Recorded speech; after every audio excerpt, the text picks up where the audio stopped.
यहाँ पर आप देख रहे हैं क्वेश्चन नंबर 26 क्लास 11 के विद्यार्थियों के लिए रीडर्स चॉइस की ये बुक है, जिसमें फाइनल अकाउंट की प्रॉब्लम ऑलरेडी आपके पास चल रही थी, जिसमें बीच में अन्य प्रश्नों के वजह से यह कंटिन्यू नहीं हो पाया था।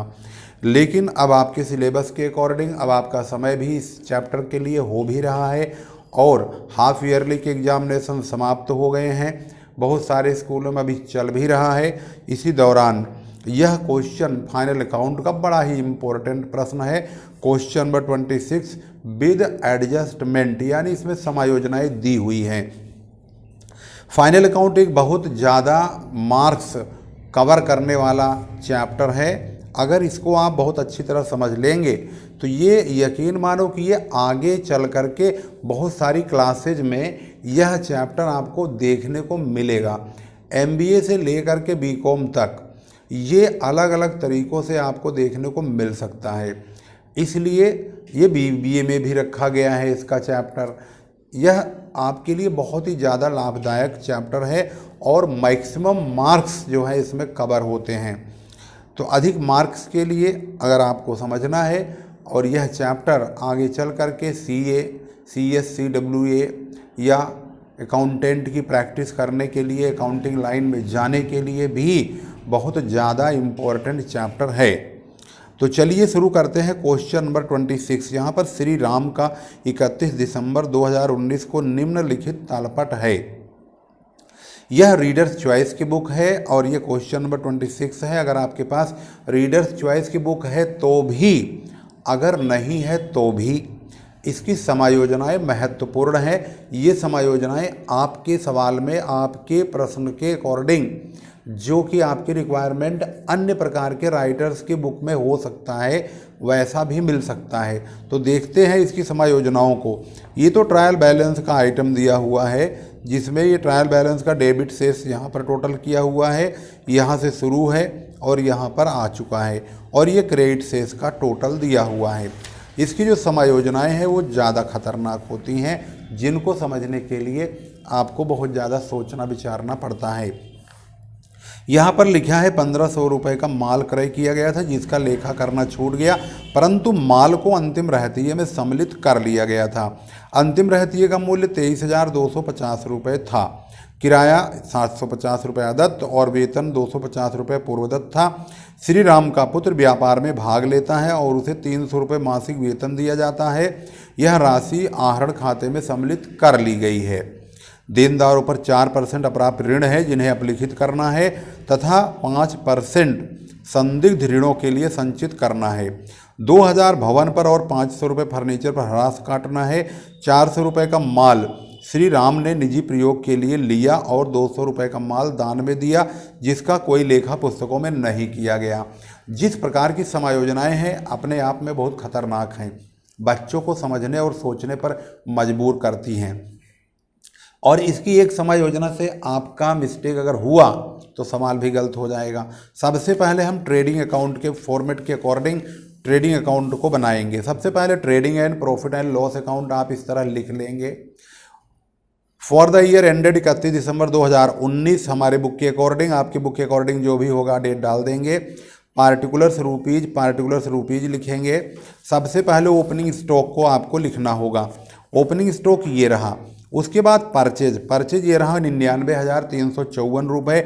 इसमें से क्रय वापसी घटाते हैं, लेकिन क्रय वापसी नहीं है, लेकिन इसमें बहुत सारे लफड़े फालतू के दिए हुए हैं।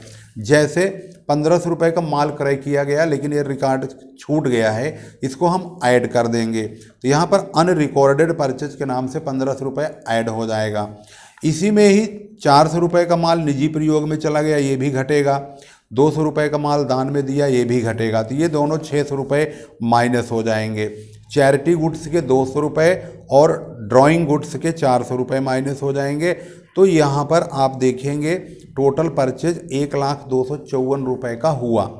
इसके बाद ट्रेडिंग का जो दूसरा आइटम है वो यहाँ पर देखेंगे तो मजदूरी है 40,000। नहीं, ये कहाँ से सवाल आ गया, ओफो मिस्टेक, यहाँ पर है। इसके बाद ट्रेडिंग का आइटम देखेंगे तो भाड़ा आगत, जिसे हम फ्रेट इनवार्ड बोलते हैं, मतलब 3150 रुपये दिया है और यहाँ पर ट्रेडिंग का कोई भी आइटम नहीं है, तो फ्रेट इनवार्ड हम यहाँ 3150 लिखेंगे। इसके बाद क्रेडिट साइड में चलते हैं तो वहाँ पर विक्रय लिखा है 1,41,000 का, उसको लिख देंगे यहाँ पर। इसमें विक्रय वापसी तो दिया नहीं है, इसलिए सिर्फ सेल ही रहेगा। क्लोजिंग स्टॉक 23,250 रुपये, जो कि आपको पहले ही दिखाया जा चुका है, ये रहा, इसको लिख दिया। अब हम क्रेडिट साइड का टोटल करेंगे तो 1,64,250 आएगा और यही ज़्यादा है, और 1,64,250 यहाँ भी लिखेंगे। इसमें से 1, 2, 3 इन तीनों को माइनस करेंगे तो ग्रॉस प्रॉफिट कैरी डाउन करेंगे हम 38,346 रुपये। निचले हिस्से में पहुंचेंगे, ये प्रॉफिट एंड लॉस शुरू हो जाएगा, तो by gross profit brought down होगा 38,346 रुपये। अब हम समायोजनाओं के हिसाब से सवाल को समझेंगे। तो पहली समायोजना है किराए का 750 रुपये अदत्त, तो इसे किराए में जोड़ेंगे, और वेतन का 250 रुपये पूर्वदत्त, इसे वेतन में से घटा देंगे। सबसे पहले हमने रेंट देखा। रेंट यहाँ पर अगर आप देखेंगे तो यहाँ पर किराया जो कि 2250 रुपये लिखा है, इसमें 750 रुपया हम जोड़ेंगे, और वेतन 13,932 रुपये है, इसमें से हम 250 रुपये माइनस कर देंगे। तो सबसे पहले इसी काम को करेंगे, जोड़ दिया और यहाँ सैलरी में से हमने घटा दिया। इसके बाद अगली समायोजना जब पढ़ी जाएगी तो उसमें लिखा है श्री राम का पुत्र व्यापार में भाग लेता है, उसे 300 रुपये मासिक वेतन दिया जाता है, यह राशि उसके आहरण खाते में सम्मिलित हो गई। अब सोचने वाली बात यह है, अगर यह पैसा आहरण में जुड़ा है जबकि ये वेतन है, सैलरी है, इसे सैलरी माना जाना चाहिए, क्योंकि जो व्यक्ति व्यापार में भाग लेगा तो उसकी सैलरी होनी चाहिए, ना कि ड्राइंग। तो अब हम क्या करेंगे, 300 रुपये मासिक के हिसाब से, यानी महीने का, तो 12 महीने का 3600 रुपये होता है। ये रकम ड्राइंग में से माइनस करेंगे और प्रॉफिट एंड लॉस अकाउंट के डेबिट में लिख देंगे श्री राम सन्स सैलरी के नाम से 3600 रुपये, और बाद में ड्राइंग में से इसे माइनस करेंगे। जब हम कैपिटल में ड्राइंग लिखेंगे तो वहाँ पर 3600 रुपये ड्राइंग में से माइनस कर लेंगे। हमारे पास यहाँ पर ड्राइंग की रकम दी हुई है, अभी फ़िलहाल इसकी ज़रूरत है नहीं, अभी तो हम समायोजनाओं के हिसाब से चल रहे हैं। इसके बाद यहाँ पर आता है देनदारों से 4% अप्राप्य ऋण है और 5% संदिग्ध ऋणों के लिए संचय करना है। अब हम देखते हैं यहाँ पर हमारे देनदार कितने हैं। तो यहाँ देनदार है 24,000 और पुराना बैड डेट्स 2025 का है। तो सबसे पहले पुराना बैड डेट्स लिखेंगे 2025 का, ये रहा। इसके बाद इसमें हम देनदारों का 4% काटेंगे। पहले 24,000 का 4% 960 रुपये आता है, तो उसको लिखेंगे। ये मतलब जो 24,000 है इसमें से 960 रुपये माइनस कर देंगे, 23,040 रुपये का डेटर आएगा। उसका हम 5% काटेंगे तो 1,152 रुपये आएगा। अब ये तीनों हमारे डूबे हुए पैसे हैं जो ग्राहकों से मर चुके हैं, मतलब उनसे मिलने की अभी उम्मीद नहीं है। 4,137 रुपये कुल डूब चुके, लेकिन इनकी भरपाई के लिए पुराना संदिग्ध ऋण संचिति बनाया हुआ है 1,080 का, तो इसको माइनस करने के बाद भी 3,057 रुपये डूब रहे हैं। इसके बाद हम अगली समायोजना देखेंगे। भवन पर और फर्नीचर पर 2,000 और 500 का ह्रास लगा हुआ है। डेप्रीसिएशन ऑन बिल्डिंग और फर्नीचर पर लिखा है। इसके ऊपर हमने चैरिटी लिखा है 200 रुपये का। ये चैरिटी यही वाला है जो 200 का माल दान में दिया, क्योंकि माल दान में देने से फर्म को नुकसान हुआ, लेकिन इसकी भरपाई हो नहीं पाएगी, इसलिए 200 रुपये का नुकसान जब हो गया तो इसको हम डेबिट साइड में लिख देंगे, चैरिटी के नाम से 200 रुपये। ह्रास भी हो गया। अब हमारी समायोजनाओं को अगर आप देखेंगे तो समायोजनाएं सारी समाप्त हो गई। 400 का माल जो था ये ड्राइंग में जोड़ेंगे और परचेज में से माइनस करेंगे। परचेज में से तो हमने माइनस कर दिया, अब बैलेंस शीट की जब एसेट्स और लायबिलिटी बनाएंगे तो वहाँ पर हम ड्राइंग में इसे जोड़ेंगे। अब देखते हैं कुछ खर्चे जो बचे हुए हैं उनको और लिखेंगे जो प्रॉफिट एंड लॉस में आने वाले हैं, जैसे कि यात्रा व्यय 2,145 रुपये, उसको लिख देंगे। उसके बाद छूट 735 रुपये, उसको लिखेंगे। Discount allowed. इसके बाद है ट्रेडिंग एक्सपेंसेज 3,039, ये रहा। उसके बाद बैंक चार्ज 201 रुपये। इसके बाद क्रेडिट साइड में देखेंगे तो क्रेडिट साइड में हमारे पास छूट यानी डिस्काउंट रिसीव्ड जो है वो लिखा हुआ है 2055 रुपये का, उसको लिखेंगे। अब क्रेडिट साइड को डेबिट साइड में से घटाएंगे। क्रेडिट साइड की जो टोटल है 40,401 रुपये है, इसी को यहाँ भी लिखेंगे क्योंकि यही ज़्यादा है। अब 40,401 में से इन्हें माइनस करेंगे, 1 2 3 4 5 6 7 8 9 10, इन 10 अमाउंट को माइनस करेंगे तो हमारा नेट प्रॉफिट 8,242 रुपये आ जाएगा। इसके बाद बनाएंगे बैलेंस शीट। बैलेंस शीट बनाने के लिए सबसे पहले आपको इस फॉर्मेट को लिखना है, बैलेंस शीट एज ऑन 31 दिसंबर 2019। इसे लिखने के बाद आप लिखेंगे लाइबिलिटीज रुपीज़, एसेट्स रुपीज़। सबसे पहले लाइबिलिटीज में आपको क्या लिखना है, पूंजी। लाइबिलिटी साइड का आइटम ड्राइंग को छोड़ के बाकी सब यहीं से लेना होता है और समायोजनाओं से आउटस्टैंडिंग लेना होता है यानी अदत्त व्यय। तो यहाँ पर 90,150 की पूंजी है, इसमें हम नेट प्रॉफिट जोड़ देंगे और ड्राइंग घटा देंगे। ये रहा 90,150, 8,242 का नेट प्रॉफिट है, 98,392 रुपये आ गया। इसमें से ड्राइंग घटा देंगे। ड्राइंग देखेंगे तो ड्राइंग को मैंने आपको बताया था कि ड्राइंग में 400 रुपये जुड़ेगा और 3600 रुपये घटेगा। तो ड्राइंग है 9,750 रुपये। इसमें ये 400 रुपये निजी प्रयोग के लिए जो राम ने माल लिया ये जुड़ जाएगा, और ये जो दूसरा वाला अमाउंट है राम का पुत्र व्यापार में 300 रुपये मासिक वाला जो सैलरी का हिस्सा है जो आहरण खाते में सम्मिलित है, इसे माइनस कर देंगे। इसका मतलब हमारा जो ड्राइंग है 9,750 का है, इसमें 400 रुपये जोड़ देंगे और 3600 रुपये माइनस करेंगे तो ड्राइंग 6,550 रुपये बच जाता है। हम कैपिटल में से इसे ही माइनस करेंगे तो ये माइनस हो गया 6,550 रुपये, 91,842 रुपये आ गया।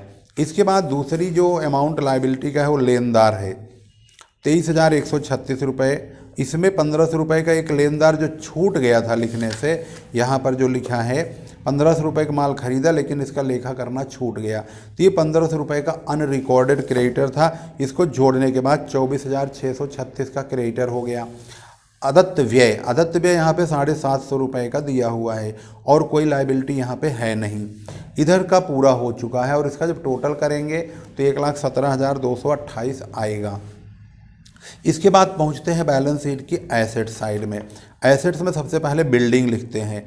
लीज होल्ड बिल्डिंग 60,000 है, इसमें से 2,000 का हरास जो कि यहाँ पर लिखा हुआ है इसे माइनस करेंगे तो यहाँ पे 60,000 की बिल्डिंग है, 2,000 का एसेट्स में से डेप्रिसिएशन माइनस हो गया तो 58,000।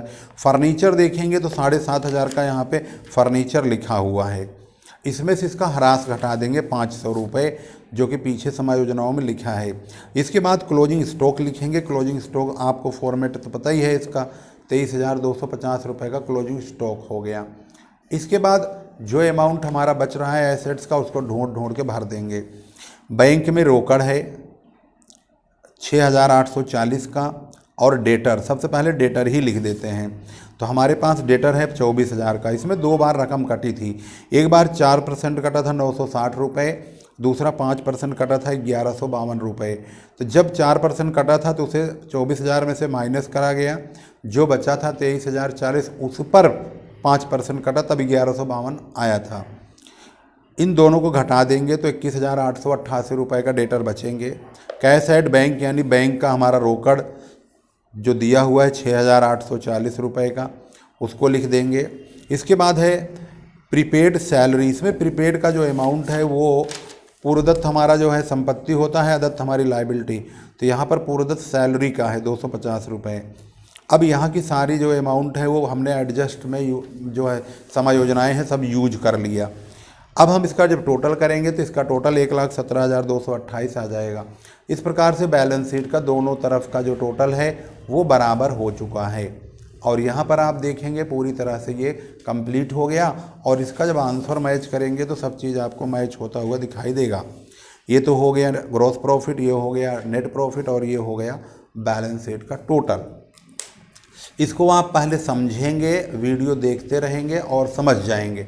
समझने के बाद 2 बार वीडियो देखेंगे, उसके बाद फिर इसको समझेंगे। समझने के बाद तब आप अपने आप खुद ही इसको बनाइएगा। अगर आपसे ये बन गया समझ करके, थोड़ी बहुत दिक्कत आएगी परंतु अगर आप खुद बनाएंगे तो ज़्यादा फायदा होगा, क्योंकि खुद बनाने से अपनी प्रॉब्लम अपने आप समझ में आ जाती है। जहाँ पर आपको दिक्कत हो आप उस टॉपिक को, उस पॉइंट को एक बार और देख लीजिए, फिर उसके बाद आपको जब समझ में आ जाएगा तब आप कंप्लीटली अगले सवाल पर जाइएगा। क्योंकि अकाउंट एक प्रैक्टिस की जो है सब्जेक्ट है, इसमें जितना ज़्यादा आप प्रैक्टिस करेंगे उतना ज़्यादा ये समझ में आएगा। अगर आपने एक हफ्ते तक कोई सवाल मत करिए तो आपने जो पीछे 1 महीने तक पढ़ा है वो सब जीरो हो जाएगा। इसी के साथ ही इस चैप्टर को यहीं पर रोक लेंगे, और क्योंकि 15 मिनट से ज़्यादा की वीडियो हो गई है, ज़्यादा बड़ी वीडियो होती है तो आप लोगों को बोरियत महसूस होती है। ज़्यादा लंबी वीडियो हम बनाने की कोशिश अब नहीं कर रहे हैं, छोटी छोटी वीडियो ही बना रहे हैं और बहुत जल्दी बना करके आप लोगों को देने की कोशिश करेंगे। फिर मिलते हैं अगली वीडियो में, तब तक के लिए नमस्कार, जय हिंद, जय भारत।